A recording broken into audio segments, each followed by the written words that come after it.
આજની આ પ્રાર્થના સભામાં ઉપસ્થિત director madam Shri, Acharya, staff તથા સર્વે વિદ્યાર્થી ભાઈઓ તેમજ બહેનો, જય શ્રી કૃષ્ણ. આજનો મારો વિષય છે ગીતાજીના શ્લોક નંબર 12. ન ત્વેહમ જાતુ નાશમ ન ત્વમ નેમે જના દીપા ન ચૈવ ન ભવિષ્યામ સર્વે વ્યયમ પરમ. હું કોઈ કાળમાં ન હતો એવું નથી, તું ન હતો ત્યાં રાજાઓ ન હતા એવું પણ નથી, અને એવું પણ નથી કે હવે પછી આપણે બધા નહીં હોઈએ. શ્લોક નંબર 13.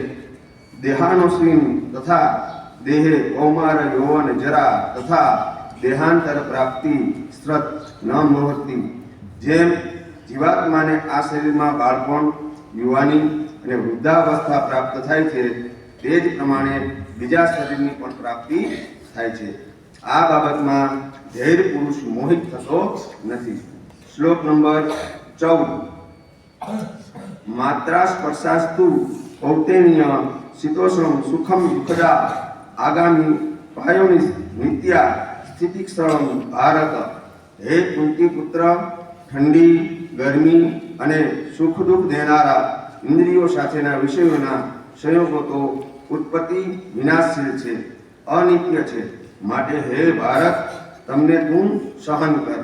Okay, thank you.